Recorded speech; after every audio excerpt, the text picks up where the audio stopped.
Good evening. Welcome to Unveiled, where all conversations are safe, revealing, and uncuffed.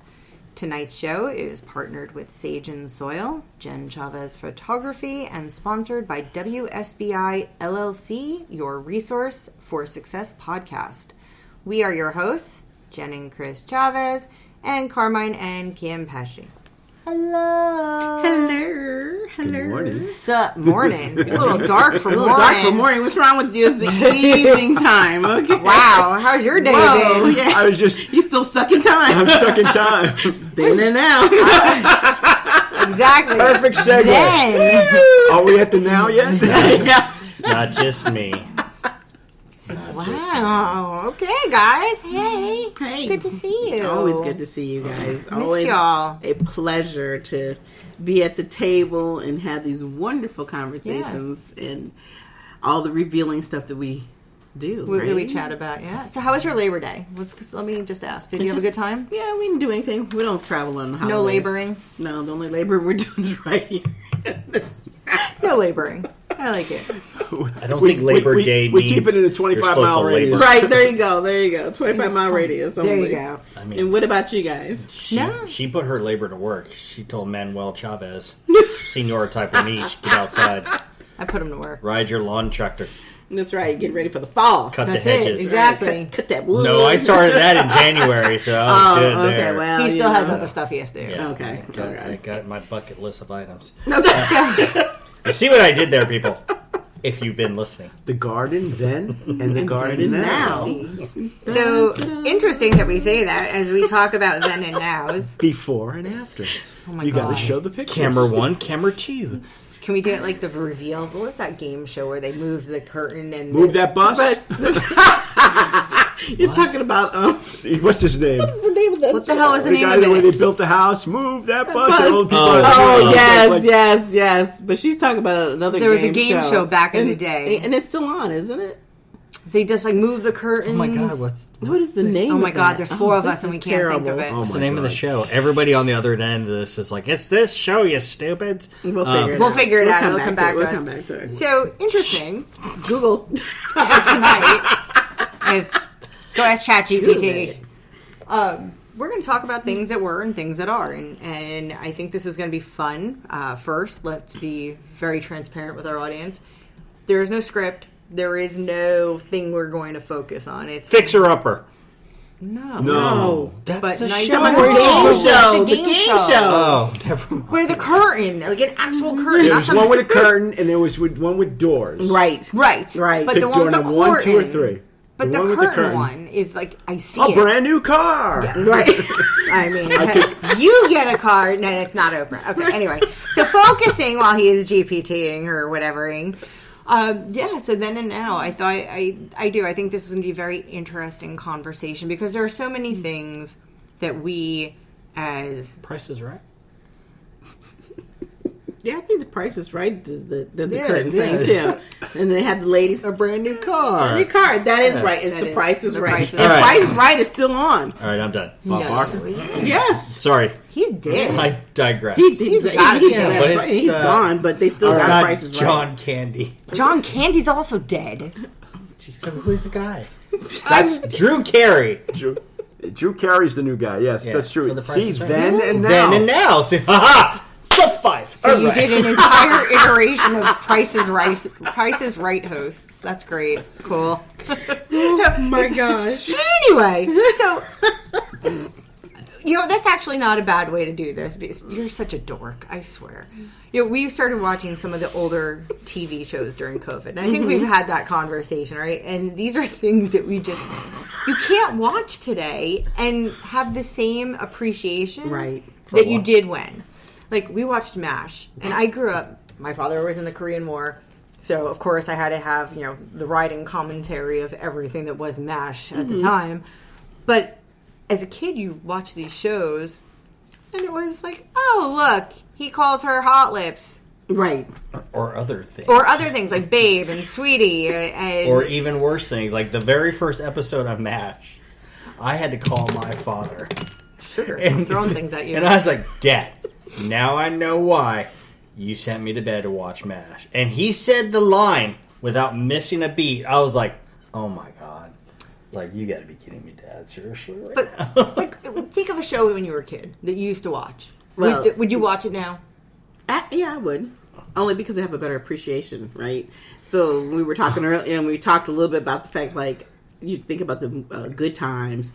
What's Archie Bunker's? All in the Family. All in the Family.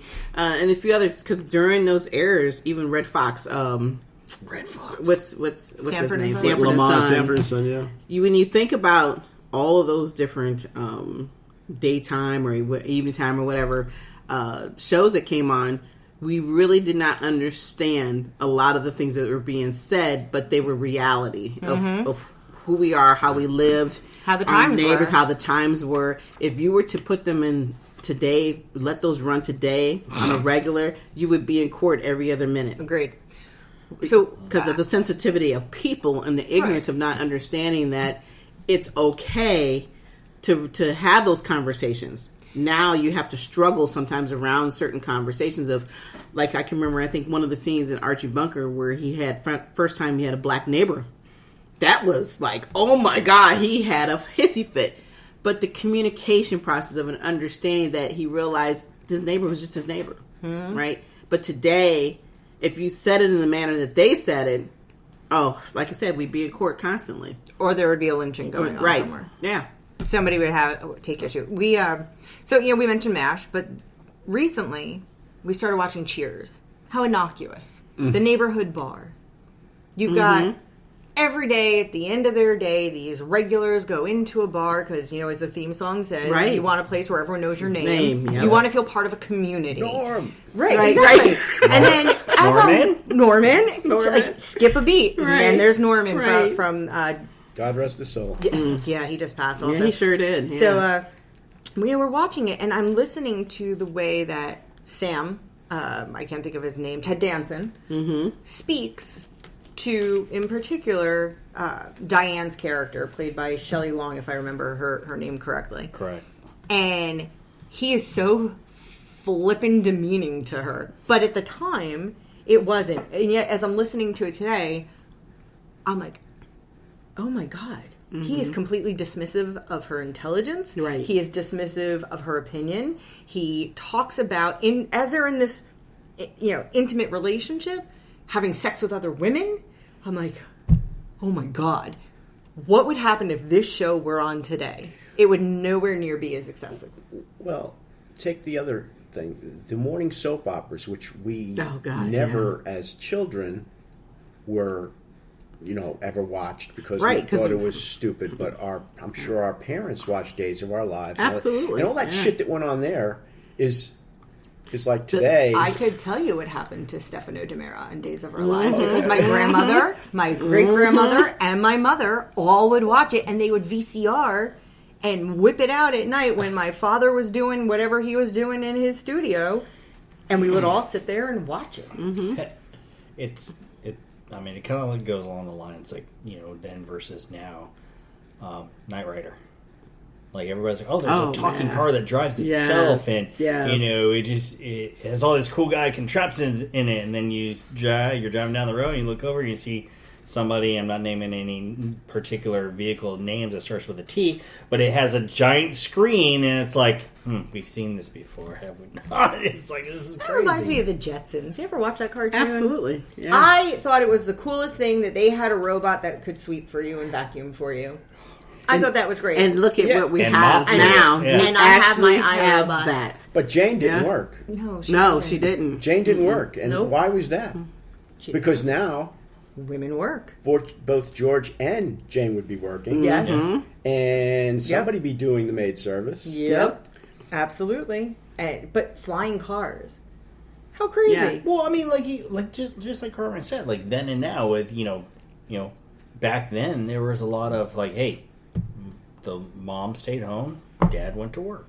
There was a lot of that. Nowadays, it's like you can't live a life unless both you have a job. Well, but also there's a lot more of the men staying home and the women are working. The men are staying home and raising the kids and being the home provider in that perspective. Where when I was coming up, I never seen that, never heard of that.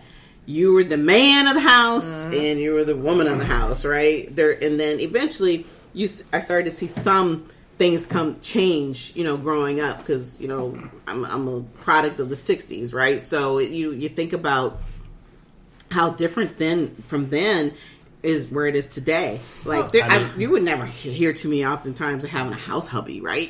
So if for some of y'all who are just joining this lovely little podcast, make sure you go back and listen to the April episode of Trophy Husband, and you'll get more perspective on that. Yeah, actually, it was one of the best podcasts ever. You talk of that, like, being a product of the 60s, right? So as a product of the 70s, my street that I grew up on, my neighbor to the right of us, she did not work. He worked. They had 3 children. Significant age gap between their eldest, and then she had a set of twins. My across-the-street neighbors, she did not work. He did. It was a single-family income. They had 2 children. And then we also had a family move in. They immigrated here. And the mother didn't work. Their grandmother lived with them. And I thought that was awesome because in my family, it was my great-grandmother, my grandmother, my mother, my father, my sister, and I in one house. Wow. And, I mean, it was a very comfortable house. We had 4 beds, whatever it was. But at the time, I always thought it was weird that both of my parents worked when all of my neighborhood friends, like, their moms were always home. And then as I got older in elementary school and middle school, or junior high, whatever you want to call it, it just became common because more women started coming back into the workplace in the 80s. And now I would say it's more uncommon for there to be a stay-at-home mom. Unless, again, difference, you live in this particular area of Virginia where it's so heavily military. One of the spouses, government, usually the woman, still, I would say it's more common for it to be the woman, and the husband is in the military. But you see the moms at the school bus with the kids. Yep. And it's like, okay, how are you affording to live on a single income? Like, I couldn't even imagine doing it now.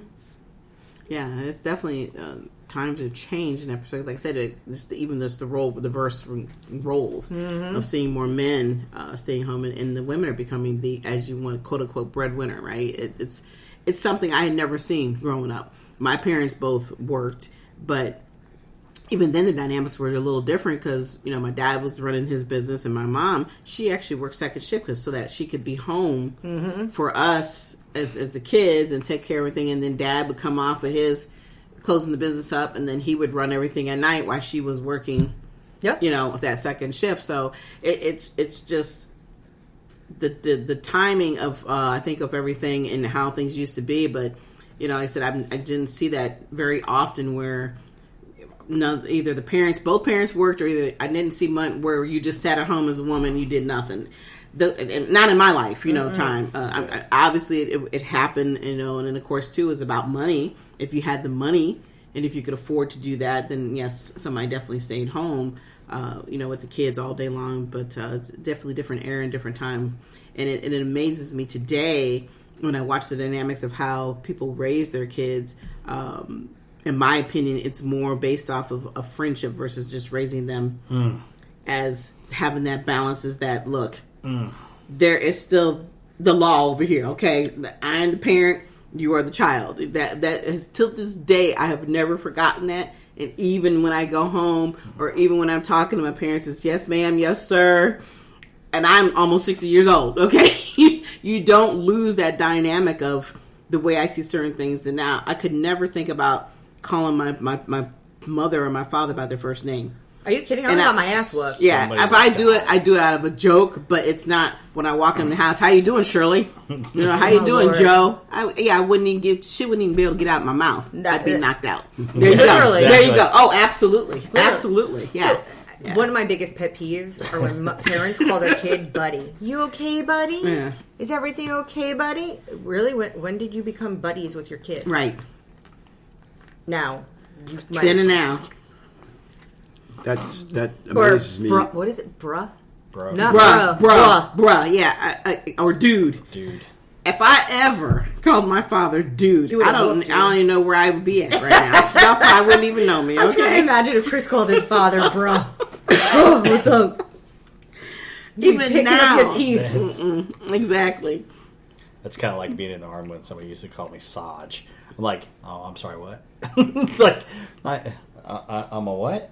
Like, what are you talking about? I'm like, no, that's not how this works. Definitely different relationships in today compared to then. Well, I think that at the time, people started families young in age, right? Mm-hmm. So there was more discipline there. It was just, okay, I'm your father, I'm your mother. There's a respect hierarchy here, right? And I don't know I know today that they're starting families later on in life, right? So are they trying to still be a friend? And that's where the bra and all that other stuff, buddy and all that stuff came from. I don't know, but it's certainly a culture change.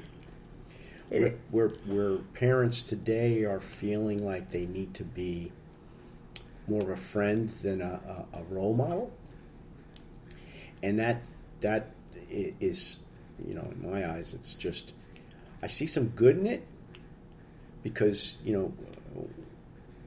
kids, as far as their peers are concerned, can be very cruel to one another, right? So you need some sort of emotional stability, structure. But you don't need I'm your friend and screw your other friends that are picking on you, right? Well, I mean, you need to either toughen them up, set an example for what should be done, but not to the point where it's like, hey, I'm your buddy, don't worry, everything is okay, coddle them, and things like that. And that's where I see, I don't know if the shift is different today than it was 10 years ago or 20 years ago, where parents found the need to be helicopters and hover around their kids all the time and protect them.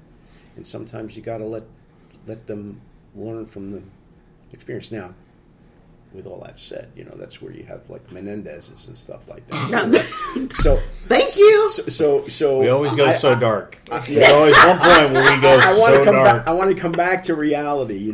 There isn't a secret formula for it. No, there's no book versus now. There's plenty of books, and you could read them all, and you become really confused and say, okay, I'll pick one, and that one is the wrong one. I mean, that's like everybody here has been a parent. I'm pretty sure at some point somebody's been like, there's no book on how to raise you or something like that. Of course, and then like when you grew up, you went to the bookstore and you're just like, there's some books here, maybe. Well, but then realizing it's like, no matter what, it's about experiencing life, and like you kind of learn as you go. You fail, then you get back up and go again. And I think that's going back to then and now. Like we were taught, at least I know I was, like, hey, the way you learn is by failing. There is no freaking participation trophies. If you came in second, guess what? You are not. On that one. Exactly. It's like, just because you come in second, guess what? You're not a winner. You're second place. Right. You sit on the lowest podium. The winner is the one who stands up tallest. He worked or she worked and we're the doing hardest. That every day. Exactly. But that's the problem, though. It does not help them with the reality that when they're out here on their own, they're no longer in school or they're no longer at home, and somebody's patting them on the back every 5 minutes saying, "Oh, you're still a winner." The reality is in the real world that when you're working for somebody else, you don't take care of that responsibility. You're not doing your job. You're not performing at the level you're supposed to be, and you're subpar. They're going to let you know you're subpar. So then, what are you going to do? Here's the issue, in my opinion, why so many people coming out here and they're going in these offices and killing up people because they didn't have a good day. They woke their ass up on the wrong side of the bed, or they didn't like because Johnny told them you're not doing your job, and then now you're all of a sudden you have this individual that you say you've raised, and you're saying to yourself, "Well, what did I do wrong?" Where did we go wrong? Did you do anything by raising a person that we're coddling 24/7? Then when they come out here in the real world, realize that the world's not going to coddle you. They can't cope. I mean, exactly. I think the best for like an analogy, I would say for you, Kim, is like you let the children go outside and fall down. if they get a scrape and bruise, don't run over there to like pick them up and like it's okay. Like people are going to get cuts and bruises. Yeah, we've been through that. Yeah, we've all done that. You know, we've all done that as kids. Right, but today, when I was a kid, we had playgrounds that weren't. They were metal. Right. So that slide that you slid down, shit, you hurt your ass. You have no clue. Your shorts rode up. You got a 2nd-degree burn on your hamstring. Right, everything. You rubbed some dirt on it and you moved on. Spinning wheel that used to throw you off because of centrifugal force. Nobody knew you could spin them that fast that people would be shooting out. Right. It's like they knew. They just didn't care. They're like, you learned your lesson, didn't you, Jack? Yeah. There you go. Keyword. And the monkey bars are actual metal, and you as you come down, you break things. So now you have to give a kid a safety brief to go on a merry-go-round. All right, everyone line up. Keep your hands to yourself. Don't touch the other children. You don't know what they might have. So there's lessons learned from then and now, right? How to build a proper playground versus building it today. But are we building those proper playgrounds because kids are stupid and they didn't learn that? Yes, we've dumbed down America. We've dumbed down America. Thank you. Perfect. We have allowed our children to become stupid and complicit. Nobody stopped me from going down that slide, but after I went down that slide and burned my ass, I knew, don't do that again, right? Some kids 2 or 3 times it took. But those are the slower children, and they were in a different grade, right? It's kind of, well, go ahead, Jenn. No, I'm sorry. That's why we had this thing called the short bus back in the day. Intellectually challenged they were, right? Because if I touch the stove once, I burn. And you don't keep putting your hand over it, right? It's like, let me see if I could defy this, right? Mm-hmm. Like you're going to be able to stop electricity. You're going to stop fire. This is excluding any chef, okay? Just, we know you can put your hand in the oven. It's okay. Only you would go there. You're right. And you don't have to be a chef to do that, okay? We've all burnt ourselves at one point, you know. I look at, and I have to wonder how much of this, because it is generational. So we've already gone through where we fall in the 50s, the 60s, 70s, 80s. And there were no helicopter parents when I was growing up. And I tell this to people like, I didn't even know what the hell a helicopter parent was, so I heard the term. My dad was a drone operator from afar. There was no cameras though. All he heard was the screams, and he knew something happened. Exactly. I'll wait till he gets home to tell me. Right. And if he doesn't tell me, it wasn't him. Right? Those are the way it was raised. Like my neighbors. If I got out of line, my neighbors absolutely whooped my ass. And let me tell you, I don't say that in a metaphorical way. No, we actually got an ass whooping. And then they call your parents and tell you. Then when the parents came home, they whooped my ass. And so at what point did that become so horrible that people felt it necessary to coddle, to it'll be okay? And I understand, and again, and I said it before, I was bullied as a kid, horribly bullied. And now you've got cyberbullying, which, so what is the parent of today actually controlling that the parent of our day and age couldn't control? Nothing. It's the same thing. It's just shifted where these antics will take place. Right. So instead of being on the playground and somebody making fun because I was wearing a rabbit coat, now you've got... Yes, shut up. Yeah, you don't know what a rabbit coat is? Oh my God, thank you. Okay. Right? Love you know what a rabbit coat is? They didn't even have the little hands, the pop-ups. Yes, the matching. Oh, yes, it was a whole. Got it. That was. That's right. That was the shiznick. We looked good in our rabbit coats. We did look good. And right. But now, do you know what a rabbit coat is? Of course he does. He's from New York. I didn't wear one, but all the women wore. All the girls wore rabbit coats. That's right. So what's happening now? And they had those rabbit fur. Yes. Right. Yes. You know? Yes. And they even had a matching hat too. The only thing we had that was a dead animal on us was a leather jacket. That was it. But now you've got members only jacket. There you go. Okay, but again, to that, now you've got kids who are sitting behind a keyboard being keyboard warriors. Oh, did you? And they're excluding kids. And so maybe the parents do feel the need, to your point, Carmine, that they have to be their friend for their kid because they don't have an understanding of really what's happening in that child's life during the day. But hold on, wait. Now here's the thing: when we were all kids, what was our daily marching orders? Don't get hurt. Go to school. Yes. Bye. Yep. Go outside. Yep. Nowadays, it's like, yep. Oh, we're just going to sit here and play video games or, doom scroll on, whatever you want to do. And no parent is one to say go outside and do something. Well, that's not true. We do know people who... Okay, maybe we do. And I will say that they're not younger parents. They're older parents. Who tell us that, yes, they're sending their kids out to go and do X, Y, and Z, play in the front yard, play in the backyard, just don't kill anyone or anything.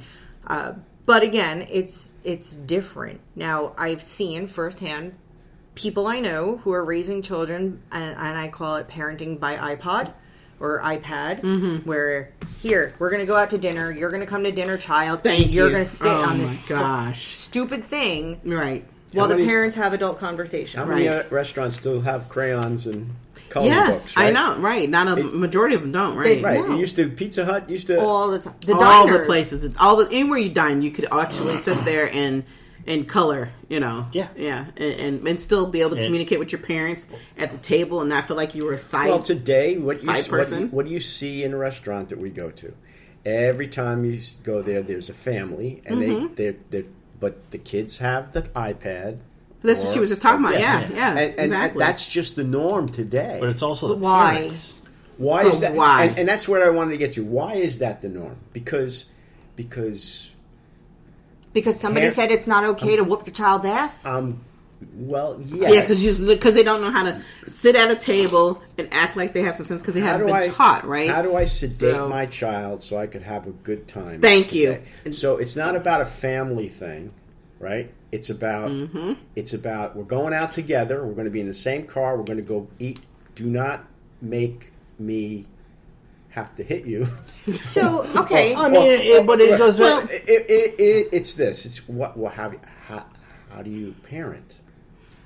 When we were younger, and I know they listen to our podcast. So my neighbors growing up in Jersey, there were a set of twins, and then there was another set of siblings and myself, and the parents. We all would go out for dinner, and we went to this place called El Torito. El Torito, and we would the kids would all pile in the back of the station wagon, and windows down. By the way, no seatbelts. That's right. My father and one of the other gentlemen, my other father, as I air quote it, Ned, they were smoking in the front seat because you still smoked in the vehicle even if the kids were in there. And the ladies would be in another car or scrunched into the middle row of the station wagon. So take the visual, and this is what we did as a community. And we went to dinner together, and then the kids sat at one table. Yep. The parents sat at the other table. Yes. God help you, you got out of line. Yes, 110%. Exactly. There was no... Yep. The back of the head. Yep. The back of the head. Or you're behind. All it was one slap, and you knew. And you knew. Or you got the look. Oh no! That scared me more than anything. Yeah, you didn't have to say a word. That look would be enough. But also, you got the lecture before you got out the vehicle. Oh, we got lined up. Don't touch nothing. Thank you. Don't touch nothing. Don't ask for nothing. Do what you're told. Sit your ass down. You got the full lecture before you rolled out the vehicle. And if you even attempted to come out of pocket, you're done. But you're right. We all sat at our own separate table as kids, and you parents acted properly. Yep. And so, why was that? Are you saying that was discipline? Yes. Oh, discipline. Big my word. word. Dun, dun, dun, dun, dun. So, I think that things become acceptable, right? And as again, technology has evolved, and things have changed, and. No, it's not acceptable to whack a kid in the head anymore. And okay, I understand that more things are reportable and the whole thing. But at some point, I'm going to discipline my kid.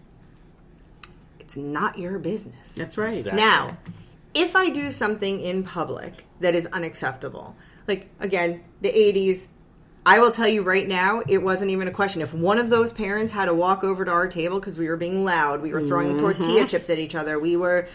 Screaming at the top of your lungs because you want it your way, right? Yep. Yeah. Oh, no. And for some of you younger parents, just know that tortilla chips used to be excellent ninja stars.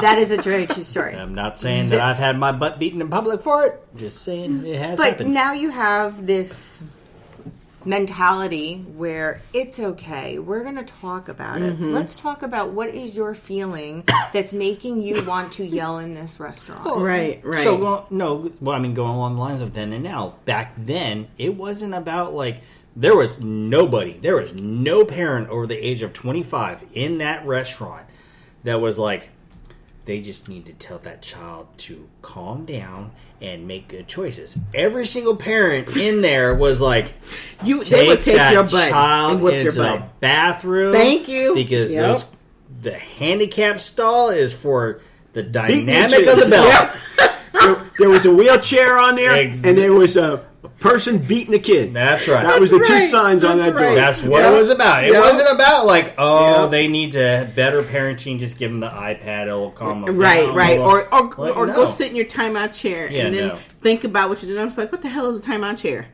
You got 5 seconds to get your act together, and it wasn't in the timeout chair, okay? So, Chris, are you saying that all restaurants today should have like little escape rooms? Oh, that's smart. That are soundproof, and you go in there. It doesn't need to be soundproof. No, I think nobody back then was afraid that somebody's going to get cops called on because they were disciplining their child. Nowadays, it's like, oh my God, somebody's going to call the cops on me because I'm disciplining my child. No, it's worse than that. Right. The kid will call CPS. Yeah, we'll tell you that they're... Let me tell you. Because the schools gave that 800 number. And to give you a great example, I can remember when my son was going to private school, and he came back home one day and says, well, the teacher says you're not allowed to spank me. And if you do, I can call the cops. I said, really? I said, well, you go back and tell the teacher that I'm going to whoop your ass if you're out of line. And if they want to come and raise you and take care of you, I will pack your bag and they can come do so. And he actually went back and told him what I said. I was like, okay. Oh, that's amazing.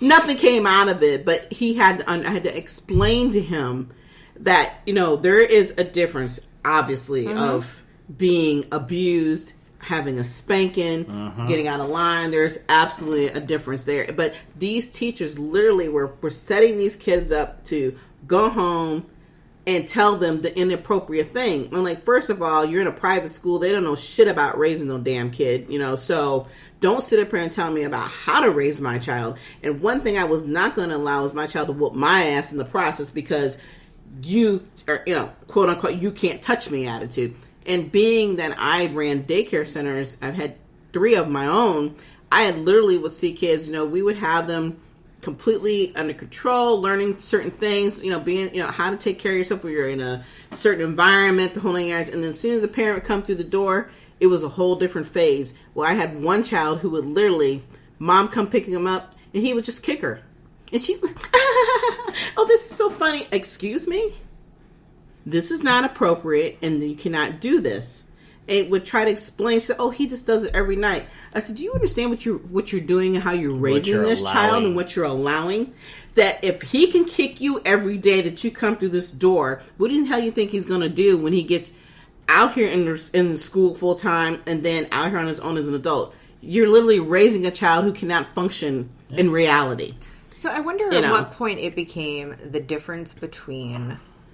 And my parents were educators, right? And my mother worked in Newark. My father taught in the suburbs. And at what point did the difference, as you said, go from discipline to abuse? Mm-hmm. And there is a fine line, right? Absolutely. 100%. I don't think we can be dismissive of that. There is a fine line between being abused. You don't. I can remember there was a kid in elementary school, had finger marks and arm marks, hand marks on his arm. Mm-hmm. There wasn't a mandatory reporting then. Right. So this poor kid, that was his life. He would wear long sleeves in the spring and summer when all the other little kids were wearing short sleeves, right? So at some point, parents took this mental jump from I can't discipline my child or I'm going to discipline my child. And then those children became parents and said, I remember I got my ass whooped. I will never do that to my kid. And they stand by it. Now, I will tell you that when my daughter was little, very little, like 4, she had to take medicine. And I remember this vividly. And I had to hold her down to squirt the medicine in the syringe into her mouth so she would take it. And it was so traumatic for me. I was bawling. She was hysterical crying, but I was hysterical crying too. And I swore to myself I would never do that again. But that's what my parents did to me. They held me down, made me take my medicine, now go sit and watch some TV and calm down. So where does that change? I know, and you can imagine what it was. Go sit and calm down. Literally. Right. That's what it's about. While she's watching the Coyote and Roadrunner. Right, exactly. Beat the shit out of each other. Exactly. So at what point did there's another then and now. So at what point did the kids, because I don't think it's our generation. I don't think it was Gen X. I think it's everybody after Gen X is coming up with this, it'll be okay, or don't process your emotions. Right. And now you have all these emotions you don't know how to process. But again, going back to the abuse thing, at some point, getting hit to learn discipline, and when the difference between right and wrong became, oh, you touched me. Right. I'm calling CPS or DIFUS or whatever they called it back then. Right, exactly. And it really became a challenge for so many people because now there's mandatory reporting. And kids coming home, like you said, like your son came home and said, oh, I can report you if you whoop my butt. Because there's extremes to whatever happens, right? So the extreme gets the publicity. Yes. And then it says, we'll fix this by allowing this not to happen, right? When I was growing up, there was two things I was afraid of. There was a little rubber hose and there was a wooden spoon. Oh. Not the wooden spoons you have today. No. These were the soft spoons that didn't break, right? Yep. So those, I've had them, I've acted up where my mom hit me with those, and it was just like that once that I can even remember. Need. Right? And that's all you needed back then. That's all I needed, right? Yep. But in Catholic school, I got paddled the ruler. more than once. Yeah, and then you also had the ruler, the little ping pong paddle, not the ones today, but the real fucking ping pong paddles, excuse my French. And there was also abuse in psychological abuse. Absolutely. Calling you out on things that was humiliating and frustrating and stuff like that. And all of that got noticed in the education system and changed dramatically. Yep. But it changed because you're on this end of the spectrum trying to fix a problem that's you should. It starts up there. Yeah. So do you think it's overcompensation? Yes. Yes. It was overcompensated. But there was good things about overcoming. To give a vehicle for someone in the school system to report what they suspected as child abuse, or in the medical industries because of the signs, right? That needed to happen. I agree. Right? Mm-hmm. But to enable a child to say, "Hey, you can't discipline me. You can't hit me because I'll call DIFUS on you," right?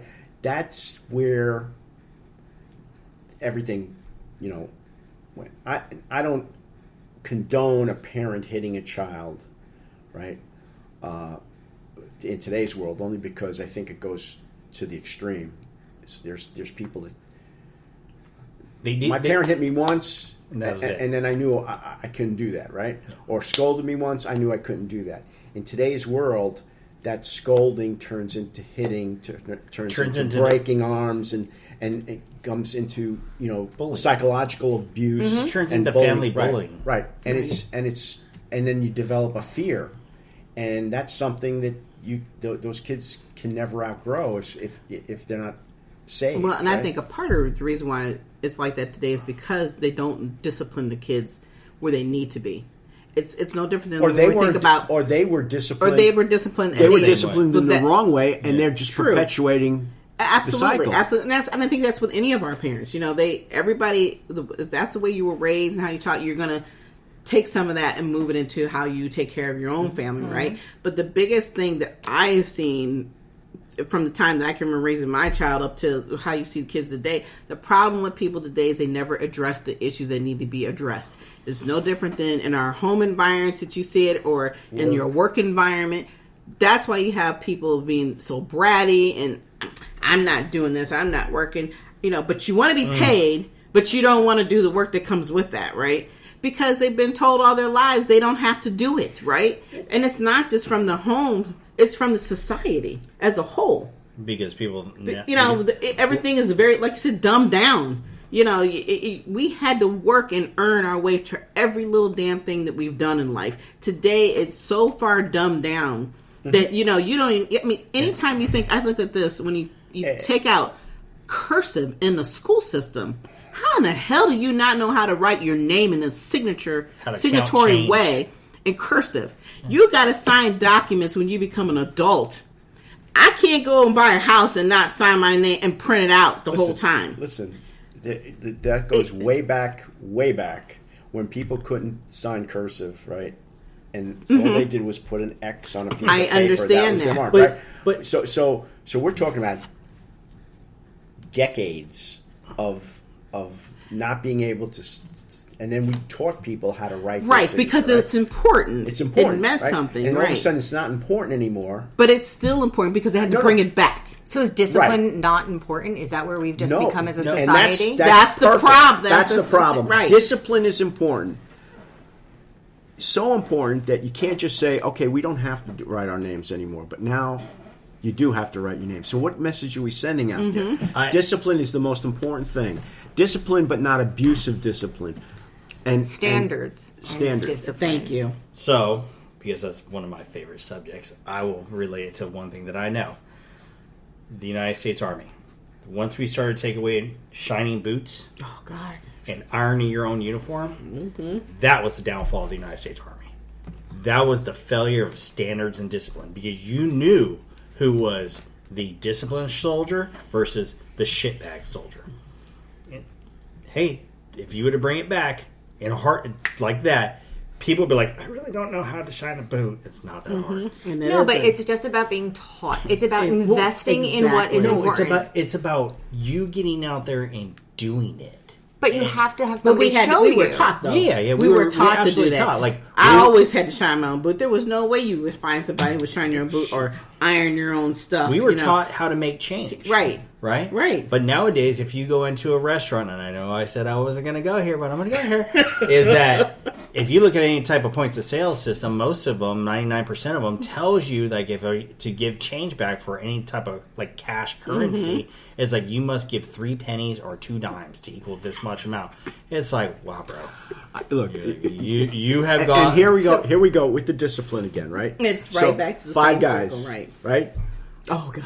I paid cash, right? Okay. And the kid looked at the you. last time when I picked up the burgers, I paid cash, and the girl was just learning, right? And I felt really bad that I wanted to take the money away and just use my fucking card because it was painful to watch. Was she trying to do it in her head? She was being told how to do it on the machine because she couldn't do it in her head. Because she couldn't do it in her head, right? So here we are with discipline, right? Math, good. Cash register, bad. Yeah. Right? Point of sale, bad. Right? Yeah. So here's the other end of that, right? Today, you can't think it out, right?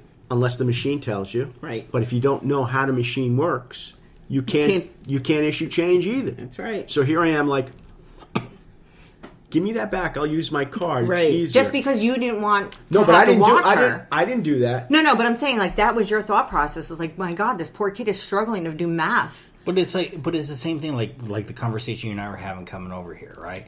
About organizations fail their employees because they have zero training doctrine. You cannot put somebody in position, even if they've been in the position before, twice without giving them some sort of training doctrine. So then and now, right? So my first big girl job, and I'm not talking like babysitting and shit. My first big girl job, I worked in Manhattan. And I was all excited because here I am coming from the suburbs, got on the train, got to my bus. Like, I was the shit. And yes, it was the 80s. My hair was big and it was fabulous. Actually, it's the 90s, but it's still big. And I walked into where I was working, and Leia was the woman's name. She sat me down and said, don't touch a thing. All you are going to do is follow me and listen to me. And if you have questions, write them down, and we'll go through it all. And I said, great. And this woman, may she rest in peace, she was a very good friend of the family. And she's like, let me tell you, you suck at this, this, this, and this. we're going to work on it, but you were really good at that, that, and that, and that, so I want you to do all this other stuff, right? And again, it was about an investment. It was about caring. Thank you. And to your point of organizations investing in their employees, back then it was needed because there wasn't the option to give it to a computer or a chat bot or whatever it is for them to do it. For math, you had to know math. You had to know how to make change because there wasn't a point of sale system or a calculator on your watch letting you do it quick, fast, and in a hurry. Script, cursive, you had to learn. Teachers had to invest the time to teach you how to do it because there was no autofill or electronic signatures. And with discipline and children, there was exactly the same thing. Parents had to invest the time. Not let me take you to the vineyard with me so that you can sit there so I can get my booze and my charcuterie on a Sunday for brunch. No. It was, let's all go together. Let's have a conversation. Tell me how your day was. Oh, and yeah, by the way, I do care. I want to hear. Not, all right, it's 7 o'clock. You got to get to swim practice. You got to go here. Right. You got to do this. Oh, we got to run now. We can't have, can't sit down and have dinner, right? But again, going back to then and now, like, how many families do you know sit down and still have dinner at least Sunday? Very few that I know of. Very few. Yeah. So you're talking about balance. You're talking about balance too. There's a routine, and you'll see a lot of families today are occupying their children's time so that they don't have to be the parent. Doing the parent. Yeah, everybody else is the parent, whether it's let's the send computer. Them to Scouts. Let's send them to school. Send them to summer camp. Let's send them here. Now, granted, summer camp is not all bad. Not all bad. Right. But in fact, it's good because it teaches a lot of things. But you'd be surprised how many. I was surprised how many parents had their children go away from the day after school ended till the day before school. Mm-hmm. Right. So they never spent whether they were at their with grandparents' house, whether they were in camps, whether it was soccer camp, summer camp, whatever it was. Shit, that would have been great. Yeah, because my parents wouldn't allow us to do that. We couldn't do camps. We couldn't go and spend whole summers with relatives. No, that was an absolute no. We're not doing that in this household. We were together as a family. We traveled as a family. And if they were working, we were at home. And I actually thought my parents were crazy. My brother and I were really like, okay, where do we get these people from? Because in the summertime, everybody else is having a great time. We're sitting at home doing work, doing math, reading, writing, whatever. It was. We were in school all year round in our household. That was the way it was coming up. And at the time, I didn't understand it. But of course, once you become an adult, and even when we were in high school, being able to go and work at an actual, we were at Art Rock International. We actually worked full time in a school program, and then all through the summer. But if we wouldn't have been able to do that if we had the skill sets that my parents had, disciplined us with in order to realize this is what you're going to need to be successful. I mean, it's like my summer was, hey, yeah, we had our summer. We went on vacations with mom and dad, but at the same time, it was like, you have responsibilities and chores, and you're going to continue to do them. And guess what? It's summertime. Therefore, there's a little bit more responsibilities and chores for you to do. But it's looking back at, then it was like, this is torture. This is bullshit. Blah, blah, blah, blah, blah. Now it's like, oh, my dad was just teaching me. He was instilling discipline. Damn it. It's there's none of that now. I don't say there's none of it. It's hard pressed. The environment's changed, right? Mm-hmm. So when I was a kid, everything was accessible via walking, bus, train, right? So the chores, like on a Saturday morning, to go get the bread, the cold cuts, the veal cutlets, but see that's right, was walking this route, right? But it was a chore. But I didn't look at it any other way. But in raising a child in New Jersey where that wasn't the case, where they could walk to a Solo Maria or a bakery, it had to be driven, that went away. So a lot of people that move to the suburbs don't have the ability to the chores. What are they going to do? Do laundry? Yeah, no, right? Exactly. Mine was laundry. Better learn how. Mine was cut the grass, clean the pool, help Dad do anything else that we were told that we had to do because it wasn't help; it was being voluntold. Learn mechanics on a vehicle, just things like that. But it wasn't. Look, it's all different things, right? Yeah. Mm-hmm. I didn't have grass to cut, but I had to pick up the dog poop. The dog that I wanted, pooped, right? Mm-hmm. I had to weed the garden where the tomatoes were, right? Mm-hmm. Things like that. So but now there's today, would you even trust it? Would you allow a child to walk? Like I had to do the same thing. I had to go to the local bakery during the summer. From the house to the bakery was 6-7 blocks on a main road. Mm-hmm. I mean, yes, there were sidewalks. Mm-hmm. And it was at the beach, so transient. My parents were like, okay, here's your money. Go down to Master Baker's and go get, yes, that was the name of it, and go get coffee cake and go get cannolis and go get whatever it was, and then walk your happy ass back home. Yep. Now? I wouldn't even dare. No, well, I mean, so we have to understand that it's different time. Not even different time, because different areas. So, like, what you guys are saying, you were able to like go and walk around, blah, blah, blah. We live in a place like my grandparents lived 2.5 miles from us. And guess what? You could not ride your bike there. There was no way in our neighborhood, what was going on in and around our neighborhood, you could ride 2.5 miles there. Right. Because we had a strict, my father had a strict rule. You were allowed 2 streets to the right, 2 streets forward. Because the one to the left, that's Main Avenue. But over there's the Crips, and over there's the Bloods, and it was the people coming and going all the time, stuff going back and forth. Mm-hmm. And as we got older, it just got worse and worse and worse. And thank God for I joined the army and left and then my parents left too. Yeah, it was no different than that. So what we all grew up in different environments, right? Mm-hmm. So what was good for one may not be good for the other, right? That's the conditions set by time, conditions set by locality, conditions set. So it's very hard for us to compare then and now when it comes to discipline, because you still could have discipline no matter where those things were, right?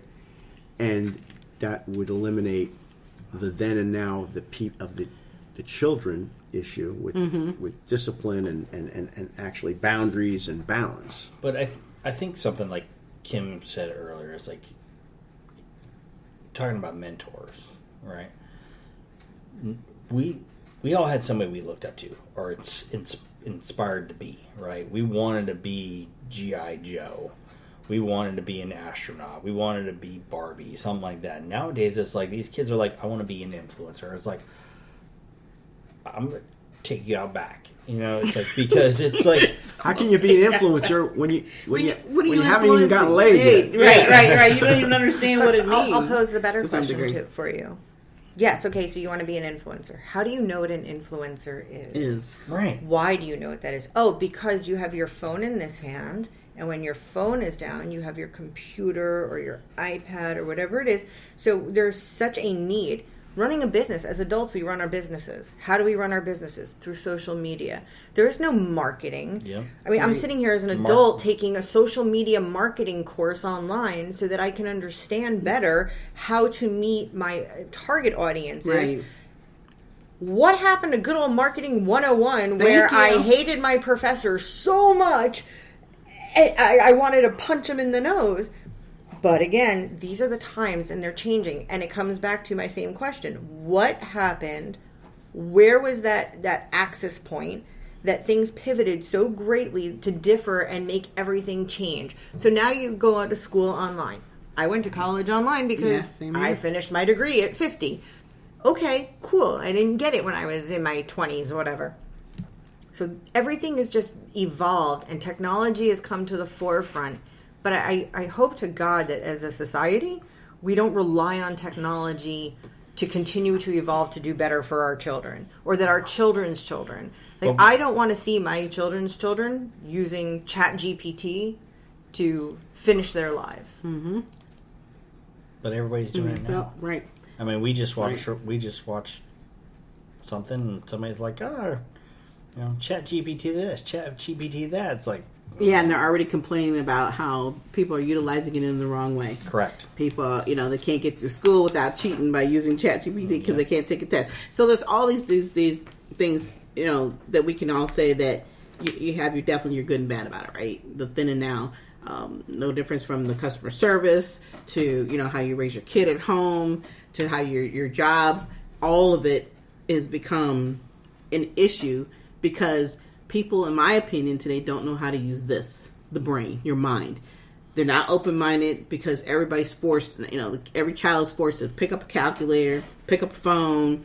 Nobody knows how to balance it out, but it does have, in my opinion, does have to start at home. I think I'd like one day for us to have somebody who does this. Like have a parent who can, the parent we're talking about, come on and explain to us how what they're doing makes sense. Right, compared to what we did. Yes, I think that would be great.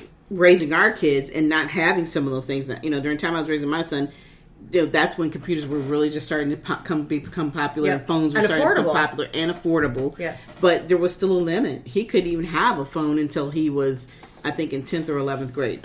That was the rules. Right. I didn't care about, look, this is how I roll. This is what I'm paying for it. This is what we're going to do. Mm-hmm. And when you sat at the table, I better not see that damn phone sitting at this table. We're having dinner right now. That was the conversation that still, no matter what this new technology is, it's great you have it, but you wouldn't have it if it wasn't for me. Right.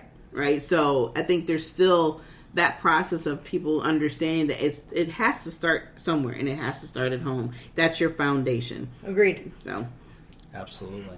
Father? Pesce, you on? Any thoughts? We're closing. We're closing. Words by Father. I didn't finish writing all my thoughts here because there were things we obviously didn't capture in our conversation. We need a part 2 of this. We probably need a part 2 of this because, we talked about, the paradigm shift. We just touched upon between men's roles and women's roles. The stay-at-home mom versus the stay-at-home dad, right? Trophy husband. The trophy husband. Trophy up there. Sorry, that trophy husband. Watch that podcast. Parenting roles definitely have changed, and they've shifted. We all know that. Breadwinner shifts versus, who really has to be the breadwinner in the house. It's not the man. It could be both men and women. So we didn't really touch about something that we'll do on our follow-up is probably having kids later on in life and how that affects the way you parent, what is then versus now. Because I'm seeing a lot of people are not getting married at 19, 20 and having kids 2 years later, right? They're waiting into their 30s to have start late a family, 30s, right? Also mid to late 30s, and that's probably a follow-up topic. What I do want to say is 3 things. Well, maybe 4 things. Love him. Friend parents are bad.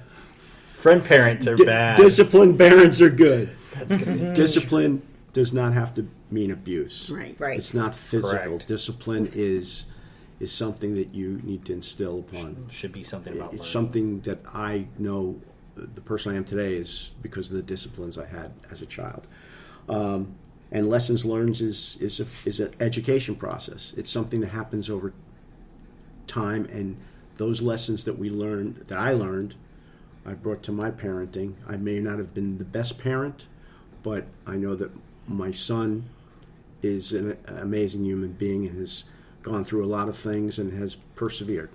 Growing up today is totally different than when we grew up, and that doesn't mean it has to change. Discipline, I think, is the key word here. Setting boundaries, disciplines, and balance is an important thing. How do you balance all the things that are going on today? It's totally different than what I would have done as a teenager, as a young adult, as a middle-aged adult, and now as an older adult that I am today. The balance has got to be different because the world has changed, and that's a difficult thing to deal with. So, however we talked about parenting, I don't want anybody to get the idea that we're bashing some of the parents of old, parents of new. It's just that what was then is different than what is now, and that was the key to this. Amen. Perfect. Amen. That was a great ending. And right, I think as a whole, we all just need to make people realize that it's, like I said, what we talk about is what we have dealt with in our lives, our experiences. And I think that's the most important thing to understand when we're having these conversations. And so as we continue to come back to this conversation, which we definitely need to, because there's so many more things as my husband's pointed out that we could continue to communicate about. But at the end of the day, the then versus now is definitely a huge change in our society and in our worlds around us. And being that we're all products of the 50s, 60s, 70s, 80s, that we have been able to experience that change, right? And the things that are around us, what we had and versus where we're at now. But again, another great conversation. Thank you again. You guys are the best hosts you could possibly have on this show. And of course, again, for those who want to be a guest and want to have these conversations with us, reach out to me at Kimberly at wsbillc@gmail.com. And of course, if you want more of Unveiled podcast shows, monetary donations to support the podcast are now accepted through Cash App, PayPal, Good Pods, Tip Jar, or go to the website at www.wsbillc.com. And again, if you would like to thank you all for listening to us tonight. We will be back next month on Thursday evening at 7 p.m. Be sure to follow us on iHeartRadio, Spreaker, YouTube, or wherever you listen to your podcast. But until then, enjoy the rest of your evening. Good night. Good night. Good night. Good night.